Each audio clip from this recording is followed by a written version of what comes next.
Yo T-Flow, DJ Vox, kwa Tycoon.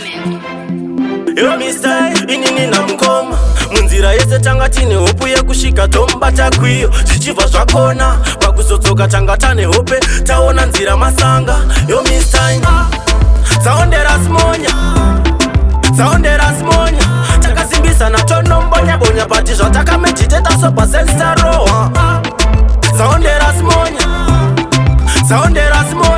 takasimbisa na tonombonya bonya pati zvatakamejiteta sopa senstaroha.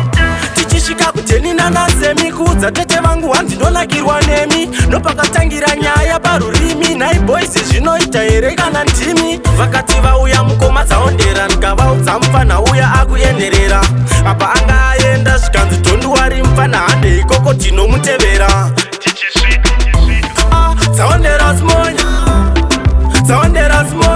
takasimbisa natonombonya bonya pati zvatakamejiteta sopa sensaroha. Dzaondera simonya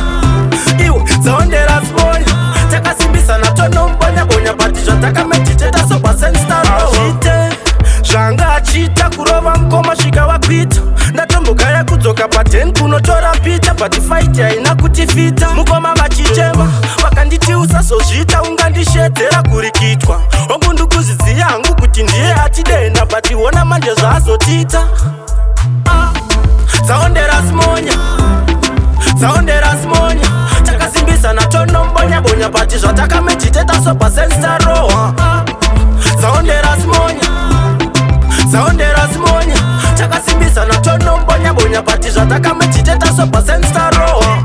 Tichishika kuteni nanazemi kuudza tete vangu handinonakirwa nemi nopakatangira nyaya parurimi nai boys zvinoita here kana ndimi vakati vauya mukoma dzaondera ndikavaudza mufana uya akuenderera apa anga aenda zvikanzi tonduwari mufana hande ikoko tinomutevera. Dzaondera simonya takasimbisa natonombonya bonya pati zvatakamejiteta sopa sensaroha.